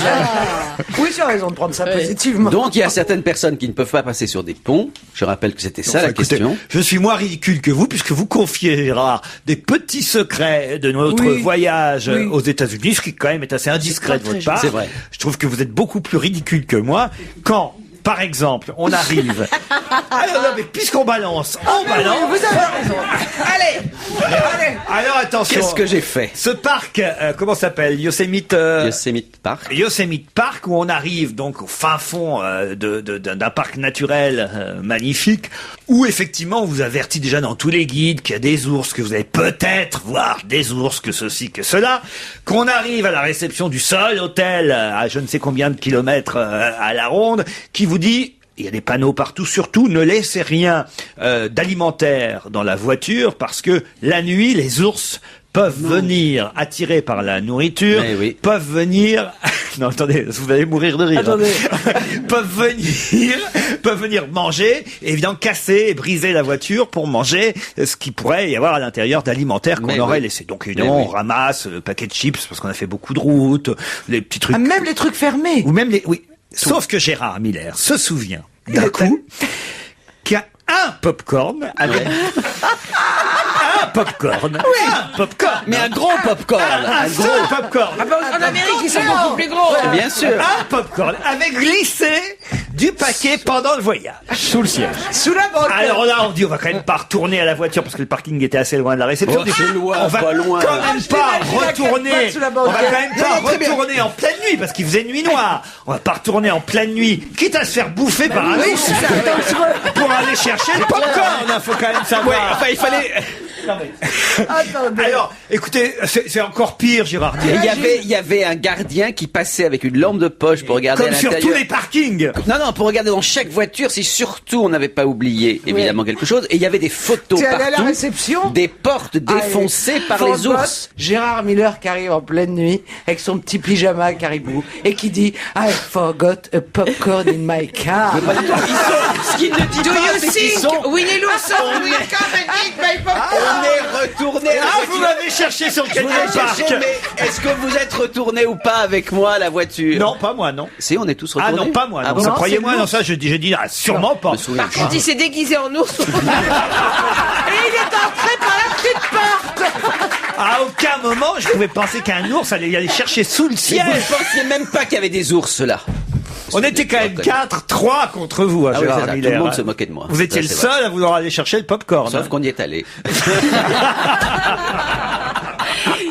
Mais au pire, moi, tant que ma vie n'est pas en danger, je m'en fous. Tu Allez, vois. puisqu'on est aux États-Unis, parlons de la campagne pour la présidentielle américaine. Et pour l'instant, on en est évidemment pour la course à l'investiture côté républicain et côté démocrate. Il semble que côté républicain, c'est John McCain qui soit en tête. Côté démocrate, c'est encore serré manifestement entre en balance. Barack Obama et Hillary Clinton. Il y a encore eu un débat la nuit dernière plus gentil, on va dire, que les débats précédents, mais quand même assez... ils ont dit, d'ailleurs, ça m'a beaucoup amusé, j'ai entendu ça aux infos ce matin, viril mais correct. Pour Hillary, très c'est très bien. bas à un moment donné. Ah les, oui. les Clinton ont vraiment fait des coups bas, enfin absolument terribles Alors justement, contre Obama. là, il y a un affrontement de deux clans. Le clan Clinton et le clan Kennedy autour de l'investiture des démocrates. Puisque les Kennedy soutiennent Obama. Et alors, justement, les Clinton espéraient qu'ils allaient rester neutres, mais voilà, les Kennedy, tout d'un coup, massivement soutiennent Obama. Non seulement Ted Kennedy, qui est donc maintenant le patriarche, le chef du clan, mais aussi son fils. Et puis sa nièce, surtout la dernière fille, Caroline, la dernière fille vivante, enfin dernier enfant vivant du couple John et Jackie. Et cette jeune femme a d'ailleurs dit un truc très dur. Elle a dit, jusqu'à présent, aucun président n'avait suscité chez moi quelque chose qui semble avoir fasciné les gens du temps de mon père. Et celui-là, ce président-là pourrait bien être celui qui me fascine, donc en parlant d'Obama. Bon. Alors, ce que les Kennedy reprochent aux Clinton, ce que commençait à dire Gérard à l'instant, c'est que ils ont, dans les débats avec Obama, il y a eu des coups bas, et surtout, ils se sont attaqués, ce qui est quand même tout à fait étonnant, à la couleur de sa peau. C'est-à-dire qu'ils ont fait, je veux dire que, bon, un noir, bon, très bien, est-ce que Enfin, c'est ils sont bien attaqués. malin? Précisons la chose, ils ont essayé de faire passer Obama pour le représentant de la communauté noire, point final. Voilà, et point donc final. ils ont beaucoup insisté sur le fait qu'il était noir et que donc il ne représentait pas l'ensemble des Américains. Et ils ont quand même essayé de réveiller chez certains Américains des sentiments de nature absolument racistes. Et justement, alors ça, si vous voulez, ça c'est ce que Ted et le clan Kennedy n'a pas pardonné à Hillary Clinton. et Bill. Non, mais c'est surtout Bill qui s'est rendu coupable de ça. En soutenant sa femme, il a eu en effet des dérapages de ce genre-là. Bon, mais en réalité, Ted Kennedy représente l'aile gauche du parti démocrate, c'est-à-dire qu'il est quand même beaucoup plus engagé. Par exemple, il est farouchement opposé à la guerre en Irak, il est farouchement opposé à la politique antisociale de Bush, il est maintenant partisan après avoir été ennemi de l'IVG. Bon, et alors que les Clinton sont extrêmement prudents sur la chose et que les Clinton sont beaucoup plus centristes, ils ne se mouillent pas, je veux dire. Bon, et Hillary, son slogan, c'est de dire le premier jour, moi qui ai de l'expérience parce que j'étais derrière mon mari et parce que j'ai déjà quelque part été à la Maison Blanche, le premier jour, je suis capable de gouverner. D'ailleurs, Ted lui a répondu très très joliment en disant Obama, à mon avis, avec sa jeunesse et son talent, pourrait dès le premier jour lui aussi être capable. Bon, vous voyez, actuellement, ça se bagarre très. Elle a eu une phrase amusante aussi la nuit dernière, Hillary Clinton quand même. Ouais. Elle a dit pour corriger la politique de George Bush père, il a fallu un Clinton. Pour corriger la politique de George Bush fils, il faut un autre Clinton. Oui. Non mais oui, c'était pas mal trouvé. Ouais, c'est pas mal trouvé. Bon. Curieusement d'ailleurs, c'est bizarre qu'elle ne fasse pas plus campagne là, sur la réussite économique de la période Clinton. Alors qu'en ce moment, en effet, ça va plutôt mal actuellement aux États-Unis sur le plan économique. Bon, enfin bref. Mais maintenant, la question qu'on peut se poser, c'est est-ce que ce soutien du clan Clinton à Obama va être positif ou au contraire négatif? Soutien du clan Kennedy. Du clan Kennedy, pardon. Positif ou négatif? Parce que il y a quand même une malédiction sur les Kennedy. Gérard, qui a fait un documentaire sur Kennedy, en dira peut-être plus que moi là-dessus, mais il y a une vraie malédiction sur les Kennedy. Non seulement il y a d'ailleurs une malédiction originelle aussi. Le père fondateur du clan, démocrate certes, mais a un tout petit peu flirté avec le nazisme pendant la guerre alors qu'il était ambassadeur à Londres. Bon. Et puis après, il y a eu tous les drames qui ont frappé cette famille. Bon, John Kennedy, bien évidemment, assassiné à Dallas, Robert Kennedy assassiné à Los Angeles, John Kennedy dans un avion, qui meurt dans un avion, oui, etc. Une fille folle, une autre qui meurt aussi avec son mari. Un des fils qui se fait couper le bras parce qu'il a un cancer. Enfin, il y a quand même une véritable malédiction sur le clan Kennedy. Et Ted lui-même, 1 an après la mort de son frère Robert, assassiné à Los Angeles, qui est naturellement l'homme qui va reprendre le flambeau et qui va se lancer dans la course à la Maison Blanche, a ce stupide accident de voiture dans lequel il tue sa passagère. Il la noie. Ted, c'est celui de Chappaquiddick. Oui, c'est ça, c'est Chappaquiddick. Ah, mais il est vieux alors. Pardon, Ted? Oui. Ah, bien sûr, il a 71 ans aujourd'hui, quelque chose comme ça, 70 ou 71. Et c'est un des 4 frères, parce que, j'ai oublié le premier. Le premier frère est mort aussi. Il est mort à bord de son avion, au-dessus de la Manche pendant la guerre. Vraiment, tous les fils Kennedy tombent. Bon. Et est-ce que les Américains sont très superstitieux? Est-ce qu'au fond, ils vont pas se dire, est-ce qu'il va pas leur porter la schkoumoun quelque part à Obama? Bon. On peut se dire quand même dans l'autre sens que c'est aussi un clan totalement mythique. Que John Kennedy, je pense qu'il n'y a pas eu de président aussi mythique et aussi célèbre dans le cœur des Américains. Peut-être parce qu'il est mort aussi en même temps. Oui, mais aussi parce qu'il représentait la jeunesse, la beauté, le couple. Oui, mais s'il n'avait pas été assassiné, on l'aurait peut-être oublié. Oui, certainement pas. Je crois pas qu'on l'aurait oublié de toute façon. Hein. Même s'il a fait quelques boulettes politiques impardonnables. Enfin, la baie des cochons et des trucs comme ça. Là, c'était quand même assez stupide. Mais enfin, ça a été aussi l'homme de la crise de Cuba, avec chacun le doigt sur le bouton nucléaire avec Khrouchtchev en face, et où il a tenu bon jusqu'au bout. C'était quand même un grand bonhomme. Bon. Qu'est-ce qui va peser aujourd'hui dans la balance? Est-ce que c'est la malédiction Kennedy? Est-ce que c'est la beauté de ce clan et cette image magnifique? En tout cas, Obama a été très prudent. Il a dit, c'est merveilleux, je suis très content. Mais moi, vous savez, j'étais tellement petit, je me souviens pas de Kennedy, je peux même pas m'en souvenir. Mais mes parents m'en ont dit beaucoup de bien. Juste une remarque à propos de ces élections sur l'âge des candidats. Oui. C'est très frappant parce que McCain a 71 ans. 71. Côté républicain. Côté républicain. Obama, héros de la guerre du Vietnam. Il a quasiment 30 ans de moins. Ouais. Enfin, un peu, bon. Madame Clinton a 60 ans. Et c'est drôle que je n'ai pas lu, mais je n'ai pas vu toute la presse américaine, que ce soit si en débat, le fait qu'il y a quand même quasiment 3 générations présentes. Ou en tout cas 2 vraiment. Non. Vous imaginez en France, assez curieux, quelqu'un à 72 ans c'est au sein même du Parti républicain qu'il y a eu des critiques sur l'âge de John McCain. Ouais. C'est les autres candidats républicains qui se sont moqués. Parce que, en fait, pour l'instant, c'est un peu d'ailleurs le problème des investitures à la candidature. C'est-à-dire qu'en fait, les camps se battent pour l'instant entre eux et non pas l'un contre l'autre. Ça me fait penser finalement aux primaires socialistes. C'est-à-dire que tous les arguments qui ont été utilisés par Dominique Strauss-Kahn à l'époque, Laurent Fabius, Lionel Jospin contre Ségolène Royal ont été évidemment très facilement repris ensuite par l'UMP et par Nicolas Sarkozy pour combattre Ségolène Royal. Et j'ai bien peur que ce qui se passe actuellement, évidemment entre Hillary Clinton et Barack Obama, eh bien ça serve énormément ensuite aux candidats républicains qui peut-être finira par gagner parce que ils sont tellement en train de se démonter les uns contre les autres que les arguments seront faciles à reprendre par le camp adverse. Alors qu'en effet, Giuliani vient immédiatement à voler au secours a soutenu immédiatement McCain. Je viens de faire une superbe analyse, je suis assez content de moi. Oui. C'est non, vrai. mais cela dit, il y a une chose, je trouve très choquante, c'est que Madame Clinton a quand même été au cœur d'un scandale monstrueux par des gens, il faut le rappeler, même si Monica a évincé tout ça, qui voulaient abattre le gouvernement en place.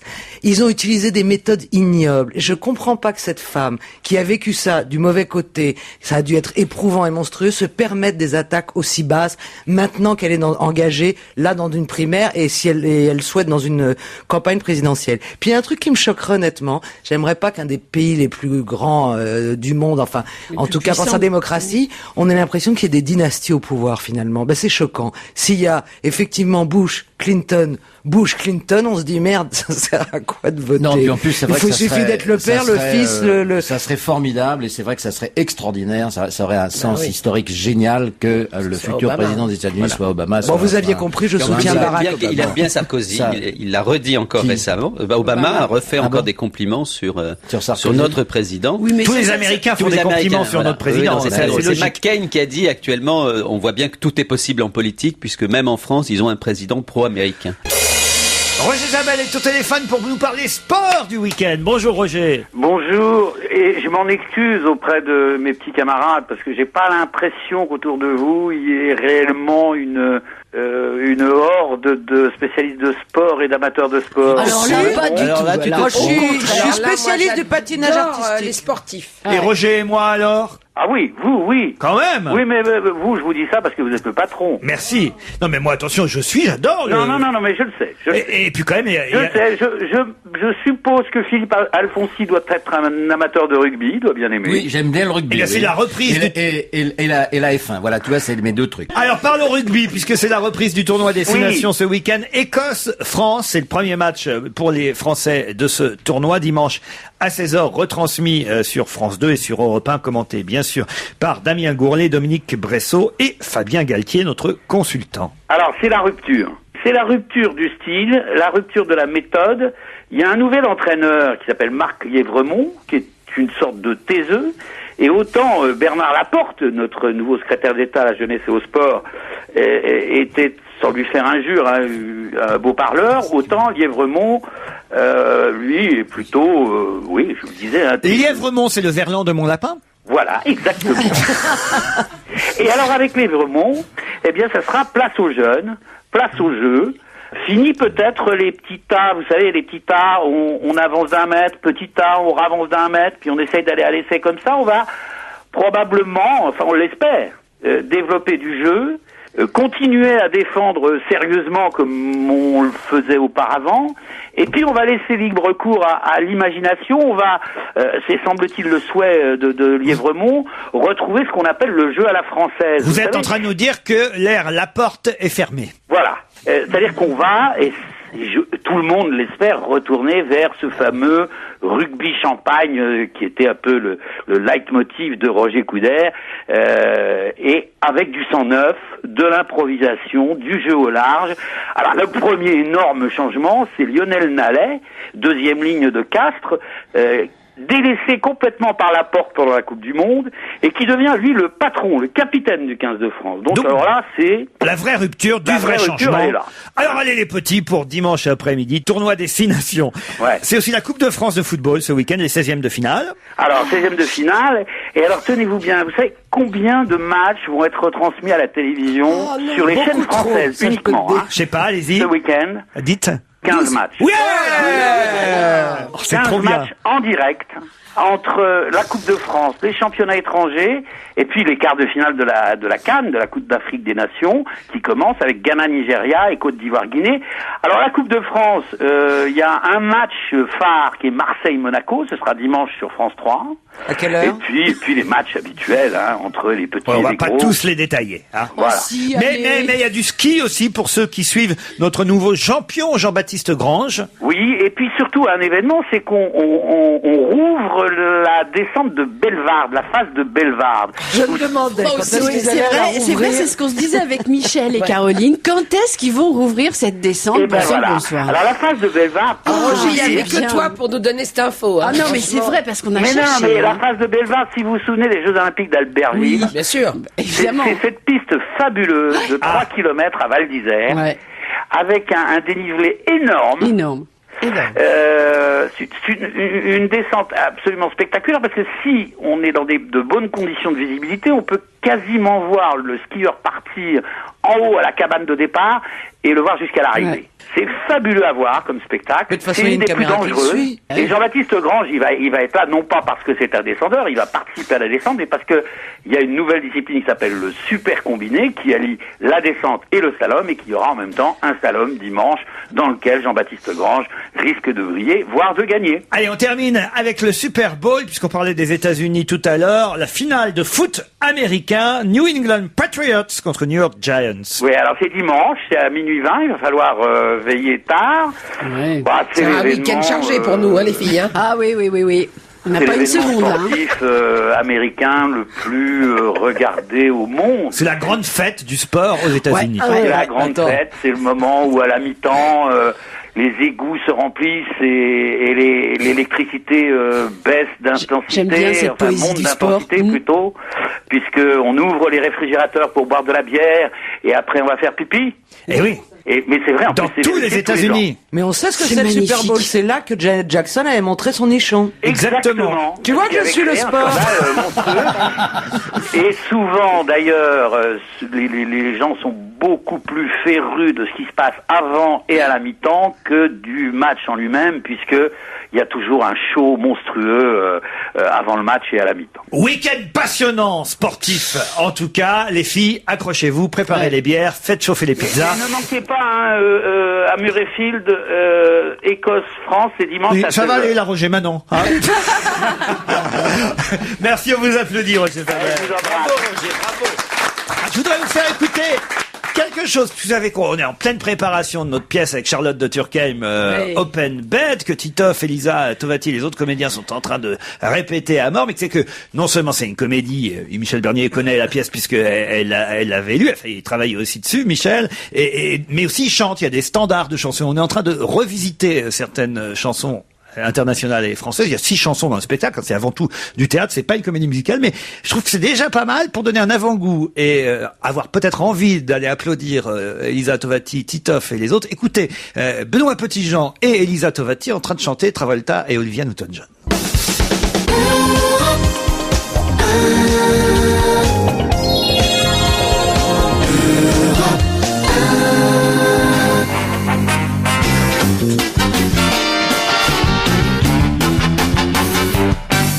Le fils du joueur de trombone, Serge Liado. Pardon, le père. Le père du fils. Oui, oui, oui. Oh, je mélange parce que on sait plus avec qui elle couche Isabelle Motro à la langue. Ah non, on a appris quand même moi je serais de vous en tant que papa, hein, Serge Liado. Oui. Je surveillerais votre fiston parce que j'ai l'impression qu'avec Isabelle Motro, il y a trombone sous roche. Je l'ai surveillé jusqu'à un certain âge. Là, maintenant, il fait ce qu'il veut. Il est quand même grand. Hein. Serge, les chansons tabous aujourd'hui concernent la censure, puisque chaque vendredi, vous abordez ce thème original des chansons qu'on ne passe plus ou pas à la radio parce que... En l'occurrence, justement, la censure, là, c'est pour des motifs politiques. Ce sont des chansons qui ont été jugées à tort ou à raison subversives, parce que ce sont des pamphlets qui visent en général le chef de l'État, le gouvernement, ou parfois ce qu'il est convenu d'appeler l'ordre public. Voilà, ça peut être explicable pour certains, par exemple Pierre Dac qui s'en prend au gouvernement de Pétain, etc. Mais ça devient plus difficile à justifier quand on est dans un régime démocratique comme le régime gaulliste. Et là, avec Léo Ferré, ça commence à chauffer puisque il avait fait une chanson sur le général de Gaulle qui a été interdite à la vente et même le disque a été détruit. On retrouve aussi Renaud à l'époque giscardienne, Hexagone avait été interdite d'antenne en 80. Le groupe Saint-Similia, ça c'était en 2005. Saint-Similia avec cette chanson Bienvenue en Chiraki. Les Wampas, quelques temps plus tard, en 2006. Les Wampas avec Chirac en prison, qui ont subi la censure. Et puis le groupe Polymix, que connaît bien Gérard Miller. Le groupe Polymix qui a fait un petit clip rigolo sur Sarkozy. Ils avaient pris des phrases, ils les avaient truquées. Et puis il y a eu des problèmes puisque ils devaient être sélectionnés par les Inrecuptibles dans les meilleurs moments, je sais plus comment ils s'appellent ça. Ah, voilà, la compilation qui s'appelle Les Nouveaux Talents, et la SACEM, qui était partenaire des Inrock, a estimé que ce n'était pas diffusable. Voilà, donc on va... Je suis d'accord avec vous et pas d'accord, parce que vous confondez ce qui peut s'appeler parfois la censure. Et la censure, c'est quand vraiment on interdit quelque chose. Et parfois des disques, je pense par exemple au disque des Wampas, Chirac en prison. Je sais que nous, ici par exemple, on l'a diffusé sur Europe 1 l'après-midi. Donc, c'est pas vraiment, je veux dire, il y a des gens qui font le choix de ne pas le passer le disque, mais ça arrive pour tous les disques. Après, on peut pas, évidemment, difficilement savoir où commence la censure et où elle s'arrête. C'est litigieux, mon petit Liado, ce que vous nous racontez là. Je vais m'expliquer, Laurent. Je suis d'accord avec Liado, c'est pas litigieux. C'est aujourd'hui, les censures ne sont plus comme avant, avec des gros ciseaux et ça devient ridicule. Aujourd'hui, c'est plus subtil, c'est je ne suis pas sûr que ce soit vraiment nécessaire, c'est peut-être de mauvais goût. Moi, je n'aime pas le disque, pas le fond, mais le disque. C'est pas la peine. Ça va, Non, je voulais dire. ça va pas plaire au public. C'est aujourd'hui, les censures sont beaucoup plus pernicieuses. Elle a pris un autre visage. On peut même avoir des censures sur Internet. Sous certains prétextes, on supprime des sites. Ça a été le cas, justement, du groupe Polémix. Cette chanson, Tous les petits-enfants, a été supprimée de certains sites parce que leur fournisseur d'accès a estimé que c'était... Moi, je crois que ça n'existe pas. D'ailleurs, on va couper cette séquence. Eh tiens, il faut rendre hommage. Il faut rendre hommage à Europe 1 qui, justement, depuis toujours, a contourné des censures qui étaient étatiques. Par exemple, le gorille de Brassens s'entendait sur Europe 1 alors que c'était interdit d'antenne sur des radios nationales. On écoute votre travail, donc quelques chansons censurées à travers les années. Radio Paris ment, Radio Paris est allemand. Darnan, Doriot, Laval, Henriot, traîne tes pieds par terre. La Francisque à la main, c'est la fin. Il n'en restera guère de tous ces fils de Pétain. Mon général, j'ai souvenance que vous avez sauvé la France. C'est Jeanne d'Arc qui me l'a dit. Mais il y a une chose que je peux vous dire, paraît qu'on veut vous faire élire, c'est vrai sans blague, c'est enfantin. Ils savent pas que les vacheries de la gloire, c'est qu'au milieu d'une page d'histoire, il faut savoir passer la main. La France est un pays de flics, à tous les coins de rue, y en a 100, pour faire régner l'ordre public, ils assassinent impunément. Bienvenue, en Chiraki, démocratie c'est monarchie. Détournement de fonds, emploi fictif, abus de sociaux, HLM de Paris. Car la seule chose qui lui ferait plaisir, ce serait de voir Chirac en prison. Le Parlement nous a autorisé à recycler tous les petits-enfants. Comme il y aura des dépenses imprévues, il faut que je fasse des réserves de petits-enfants. J'ai trouvé des petits-enfants très lourds. Il faut les réduire parce qu'ils minent et ils sapent la confiance. Messieurs les censeurs, bonsoir. Aïe, aïe, aïe, ça fait mal aux oreilles, votre... Eh oui, c'est le fameux bip de la censure. Je vous signale que le dernier extrait où, effectivement, les complices de Polémix et la voix off avaient pris un passage de Nicolas Sarkozy où il parlait des petits-enfants et évidemment trafiqué un discours, on l'avait nous aussi passé ici même l'après-midi sur Europe 1, cher Serge Liado. Je trouve votre... Pardon, je conteste un peu votre travail aujourd'hui parce que, en plus, je le trouve très orienté, moi qui aime, vous le savez, la neutralité et l'objectivité. Je ne vois par exemple pas de chansons interdites pendant l'époque Mitterrand, cher Serge Liado. Le sujet je suis pas d'accord avec vous, il y en a eu tout autant. Je pense par exemple à Gérard Lenormand et sa chanson On a volé la rose. Je vois pas pourquoi vous diriez effectivement il n'y a pas eu de décision, mais les radios trouvaient plus judicieux de ne pas passer Gérard Lenormand et On a volé la rose. Ça a marché dans les deux camps. Si ce que vous dites est vrai pour un côté, c'est vrai pour l'autre aussi. Le sujet est tellement vaste que comme je travaille tout seul, je n'ai fait qu'avec ce que j'ai, c'est-à-dire ma propre opinion politique. Oui, mais pardon de vous dire, mais c'est pas bien. Serge Liado. Oui. Vous allez donc passer à la direction me voir. Oh non, direct à la DRH. La chanson flash du jour, vous avez intérêt à vous rattraper. Oui, autrement c'est censuré. Fais une chanson de droite, sinon. Oui, d'accord. Tu il paraît que ça rigole pas dans les cafés tabac en ce moment. Un mois sans tabac, le bilan est assez triste. Plus de tabac. Depuis déjà un mois dans les bars, restaurants, patrons et débitants font le bilan, c'est vraiment pas la joie. Les clients s'en vont faire le trottoir, histoire d'en griller une. Oui, mais en attendant, ils ne laissent plus une thune sur le comptoir. Y en a même plein de générosité qui offrent plusieurs tournées, puis sortent pour fumer et se tirent en loose day sans payer. Et le plus beau, c'est que le nombre d'accros du Keno, du Banco, l'auto ou Rapido va retomber bientôt à zéro. J'en connais qui perdront leur source d'inspiration. Si les brèves de comptoir se font de plus en plus rares, il y aura davantage d'humoristes au chômage. Je les vois déjà clopant dans les bistrots, ramassant discrètement les mégots. Bravo Serge Liado. À lundi, bon week-end. Merci patron. Aux éditions de l'Olivier, La Route, signé Cormac McCarthy, prix Pulitzer. Pulitzer cette année. Pulitzer. Oui, Pulitzer. Joan Muller. Ouais. Vous l'avez lu pour nous. J'ai envie de commencer. Michel, vous l'avez lu aussi? J'ai lu le titre. La route. C'est vachement Et qu'est-ce que vous pensez du titre? Eh ben, je trouve ça super. Ouais. Non, je peux vous dire le pitch, par contre. Allez-y. Ah bah très bien. Voilà. C'est-à-dire que là, c'est fini, il n'y a plus rien sur la Terre. Ouais. C'est ça. L'apocalypse Et a eu lieu. L'apocalypse a eu lieu, et donc c'est un homme et son fils, je crois, qui se baladent et qui se retrouvent vraiment confrontés à un désert absolu du monde. Et c'est une espèce de peur, comme ça, panique, sur la solitude après l'apocalypse, quoi. Voilà. La route s'est vendue à plus de 2 millions d'exemplaires aux États-Unis, voilà, qui sort en France, signé Cormac McCarthy aux éditions de l'Olivier. Je commence par vous, alors, Caroline Diamant. Ah, bah, écoutez, avec plaisir. Alors, Très bien, merci. il faut d'abord rendre hommage. Non. Il faut commencer, puisqu'on est français, par rendre hommage au traducteur. Parce que comme j'ai trouvé ce livre magnifiquement écrit, et puisqu'il est écrit par un Américain, c'est forcément qu'il y a un excellent traducteur qui a fait un excellent travail. En tout On cas, peut à mes citer yeux. François Hirsch. Eh ben alors, bravo François Hirsch.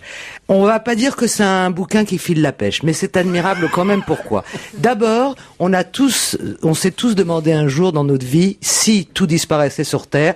Et je pense qu'on a tous souhaité faire partie de ceux qui seraient les premiers partis. Malheureusement, pour l'homme qui est le héros de ce livre, lui, il est là, il est seul, il est avec son fils. Il a une façon, l'auteur a une façon de parler de lui. Alors, on suit tout ce qu'ils font, et je dois dire que c'est tellement bien décrit que on est très oppressé. On a faim quand ils ont faim, on a froid quand ils ont froid, et c'est assez, oui, il y a une écriture comme ça qui est si précise et si ciselée qu'on a une espèce d'oppression. On ne sait pas exactement pourquoi, qui sont les méchants, les gentils, ce sont toujours les mêmes. Quand a eu lieu cet apocalypse? Alors tout à coup, j'ai eu un flash ce matin, je me suis dit, mais zut, j'ai eu l'impression qu'il traversait la France. Mais je me suis dit, il n'est pas français, le mec qui a écrit. Peut-être qu'il l'a fait de manière tellement ouverte et universelle que on ne sait pas quel territoire il traverse. Ça m'a surpris. C'est un livre magnifique. J'ai pensé à cet homme, je me dis, voilà, il a 73 ans ou un peu plus. Il a écrit cet ouvrage. Il n'y a pas vraiment d'espoir, ni au début, ni au milieu, ni au bout de la route.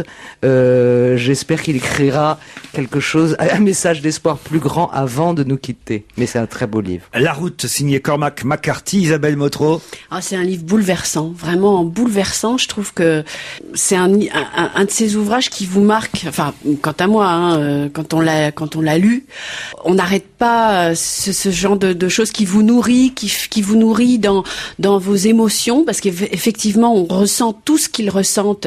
Et il n'y a pas que de la tristesse, parce qu'il y a aussi du souvenir, il y a aussi pour nous, du coup, l'espoir que ça ne se finisse pas comme ça, notre monde, notre univers. Et puis c'est un livre qui nourrit aussi la réflexion énormément, parce qu'évidemment c'est une sorte de métaphore, alors de plein de choses, de la vie telle qu'elle se déroule aujourd'hui et comment elle pourrait finir si la folie des hommes poursuit sa route comme elle le fait pour le moment. C'est une métaphore peut-être éventuellement d'un destin unique aussi de la vie de quelqu'un. Qu'est-ce qu'on peut espérer, qu'est-ce qu'on peut vouloir? Après tout, à quoi est-ce qu'on tient? Qu'est-ce qui est le plus important dans la vie? Quelles sont les valeurs qu'il faut défendre et quelles sont celles qu'on peut abandonner pour faire moins de poids sur sa route? Enfin, c'est vraiment un livre qui est nourrissant, et c'est curieux parce que justement ce que ça raconte, c'est précisément l'absence de toute chose, quoi. Donc je sais pas si je suis très claire, parce que pour moi c'est un livre métaphysique. Clair, et en même temps, ce qui est fort, c'est que c'est métaphysique complètement, et quand on lit, on a de cesse que de continuer sa lecture. C'est très concret. Philippe Alfonsi. C'est un formidable livre. Hein. C'est vraiment, je crois que tout le monde est d'accord là-dessus. C'est un livre absolument extraordinaire, qui est en effet un livre. C'est un livre métaphysique, viens-tu de dire. Je crois pas que ce soit vraiment métaphysique. C'est un livre sur la nature humaine. Ça, c'est certain. Une réflexion sur la nature humaine. On ne sait pas qui a provoqué cette catastrophe. C'est l'apocalypse plutôt au sens biblique du terme. Je sais même pas. La terre est dévastée par le feu, et on ne sait pas. Et tout d'un coup, ce n'est même pas l'homme qui est mis en cause. C'est sa nature qui est mise en cause. C'est-à-dire que quand tout d'un coup tout s'est effondré, quand il n'y a plus de civilisation, quand il n'y a plus que des restes de civilisation, que devient l'homme, que redevient l'homme? Une espèce de bête épouvantable. Et ce qui est extraordinaire, c'est que c'est une réflexion sur la nature humaine, sur la noirceur de notre nature, et à la fois c'est un livre qui est plein de force, parce que cet homme tient son fils à bout de bras et veut le faire survivre, et veut qu'il lui survive à lui-même, etc., alors que sa femme, elle, a disparu, s'est suicidée, n'a pas voulu se lancer dans cette aventure. Et ce qui est extraordinaire, c'est que ce bouquin qui est sur notre nature humaine, qui est un bouquin en effet de réflexion, hein, c'est pas du tout un bouquin attention, c'est pas de la science-fiction, c'est vraiment un livre dans lequel on est totalement immergé, on ressent tout et tout ce dont on sert, tout ce qu'on touche, c'est des objets qu'on connaît, et tout d'un coup, qui prennent une importance extraordinaire quand ils retrouvent une cuillère, quand ils retrouvent une boîte de conserve, ça devient quelque chose d'extraordinaire.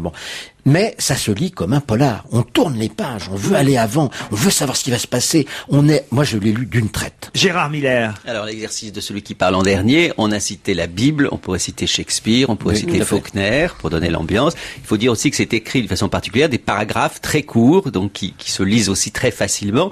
C'est aussi cette question, qu'est-ce qui reste de l'humain quand il n'y a plus rien? Et c'est un livre sur la transmission, sur la paternité. C'est-à-dire qu'il y a le père et le fils, qu'est-ce qu'il va pouvoir transmettre? Est-ce que ça va continuer alors que tout s'est arrêté? Est-ce qu'il faut que ça continue? Est-ce qu'il faut que ça continue? Aux éditions de l'Olivier. Écoutez, on va le lire, Michel. Je vais y aller, moi. Alors, c'est magnifique. Là, maintenant, alors franchement, nous, on attend toujours. Parce que nous, on est prudents. Voilà, c'est le principe de précaution, vous voyez. Aux éditions de l'Olivier, Cormac McCarthy, La route cinéma maintenant, avec vous, Monique Pantel. Bonjour, Monique. Bonjour, Monique. Bonjour. À la semaine prochaine. Allô, Monique? Oui.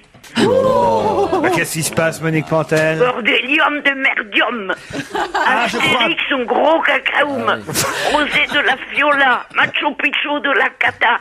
Maloro Mescrocium. C'est du latin ancien, si vous voulez, je vous le traduis. Non, j'ai bien compris que vous avez vu Astérix aux Jeux Olympiques. Mais c'est pas un film. Ah non?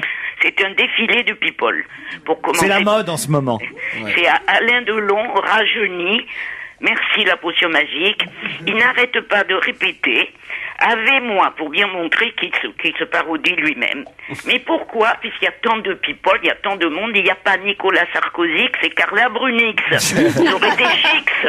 Et ça marche très très bien. Hein. Donc évidemment. Démarrage en trombe, supérieur aux 2 Astérix précédents pour les premiers jours. Ça suffit, le mot trop, ça suffit, ça m'énerve. Bah oui, je sais bien, Monique, mais c'est les chiffres. Hein. Si les spectateurs ont envie d'aller voir ce film, faut pas les en priver, et peut-être qu'ils prennent plaisir finalement à avoir autant de comédiens réunis. C'est peut-être le casting qui attire les spectateurs dans les salles, voilà. Elle s'appelle Sabine, le film réalisé par Sandrine Bonner sur l'histoire de sa sœur autiste. Eh bien, c'est bien poignant, et puis surtout, ça alerte sur les familles qui ont des autistes et qu'il n'y a pas de structure, si j'ai bien compris. Hein. Il n'y a rien pour les soigner, on n'a encore rien fait, et bravo à Sandrine pour avoir fait ce film, et pour comme ça avoir alerté les pouvoirs, j'espère qu'ils feront quelque chose. Le film de Kusturica, promets-moi. Eh ben, ça promet rien du tout. Ah oui, mais c'est triste, hein. C'est la première fois que ce metteur en scène superbe qui a fait des films merveilleux, c'est la première fois qu'il se plante. C'est plus le charme slave, c'est la grosse farce. Mais c'est quand même marrant et truculent. C'est pas bon du tout, mais c'est quand même sympa parce que c'est lui. On passe à nos souvenirs brûlés. Ah, ça c'est formidable. Avec Halle Berry et Benicio del Toro. C'est la solitude, la détresse, l'envie de s'en sortir. Et on replonge tous les thèmes qui nous sont favoris avec 2 grands acteurs, Halle Berry et Benicio del Toro, bien en place, j'espère, pour avoir l'Oscar. C'est un très beau film. Ça, vraiment, vous avez aimé. Ouais, c'est magnifique. C'est unanimité très touchant, sur ce film. c'est sensuel, c'est sensible, c'est beau. Bon, voilà, c'est le film qu'il faut aller voir cette semaine, j'ai l'impression. alors, à moins que peut-être vous ayez adoré le film Cortex avec André Dussolier et Marthe Keller. C'est Surpex. Un ancien flic abordant les rives de la maladie d'Alzheimer, André Dussolier est sublime. Et je pèse mes mots. Pour lui, aller voir ce polar haletant, situé dans une maison de repos. Mais c'est pas morbide du tout, hein. C'est pas ça, c'est curieux parce que dans un journal cette semaine, j'ai vu le nanar de la semaine. Non, mais c'est pas vrai, pas c'est dire de ça. la connerie. Les pensionnaires sont pas totalement vieux, ils sont encore baisables. D'ailleurs, ils baisent. Non, mais il y a plein de choses bien. C'est mais vrai c'est que formidable. épouvantable. C'est un Et peu- alors lui, le ouais. pauvre Dussolier, qui était donc un ancien flic, qui s'aperçoit qu'il y a des crimes dans cet établissement, il va recoller ses neurones, c'est dur, c'est difficile, mais il y arrive pour résoudre le crime. Et moi, j'ai applaudi. Ah bah, tant mieux si vous avez aimé ce film. Oui, mais je Très bien. comprends que ça te parle, Monique, à ton âge. À ton âge, ma fille, Ah, toi, mais ça, t'es c'est né- élégant, Isabelle. Oh. Tu vois qu'il faut se méfier des choqués. Isabelle, bon. Non, non, laissez-moi mais passer il y, un mot. a quand même des passages Tu un es déjà petit peu gâteuse, lents. toi, à ton âge, alors tu vois. Oui. Et on parle aussi de Battle for Ah oui, Haditha, c'est Monique. celui-là, il faut aller le Ah voir, oui. hein, celui-là. Ah oui. Alors ça vous secoue, hein. Ah. C'est un épisode vrai et honteux de la sinistre guerre d'Irak, joué par des non-pros et même quelquefois des anciens marines américains. C'est un film britannique. C'est formidable, ça vous secoue autant que la bombe qui est posée dans la rue par 2 terroristes. Il faut vraiment le voir. Je crois que c'est le coup de cœur aussi d'Isabelle Oui, cette tout à semaine. fait. C'est vraiment, mais c'est vrai que c'est secouant. Hein. C'est un film dur, mais vraiment efficace. Et ce qui est extraordinaire, c'est que c'est en effet très dur, mais que on n'a jamais envie de sortir ou de s'arrêter. Oh ben quoi. non, C'est c'est vraiment pas très fort. possible de sortir quand on voit un film pareil. Battle for Haditha, le film qu'il faut aller voir cette semaine, mais aussi nos souvenirs brûlés. Ouais. Pourquoi pas, pour André Dussolier en tout cas, Cortex. Surtout. Et évidemment, si vous avez envie d'être ému par l'histoire de la sœur Sabine. de Sandrine Bonner, elle s'appelle Sabine. Merci Monique Pantel. Les coups de cœur avant de partir, tiens, je voulais signaler, il y a des tas de critiques très très bonnes pour L'Ingénu d'après Voltaire, mise en scène par Arnaud Denis, joué aussi par Arnaud Denis au 20e théâtre, métro Ménilmontant, L'Ingénu, 20e théâtre, il paraît que c'est superbe, formidable, donc on le conseille. Dans le Val-de-Marne, la 17e édition du festival Sons d'hiver, festival de musique, c'est jusqu'au 23 février, vous avez le temps d'en profiter. Ça, c'est très beau ce que vous avez à la main, là. Cette exposition sur les abysses. Oui.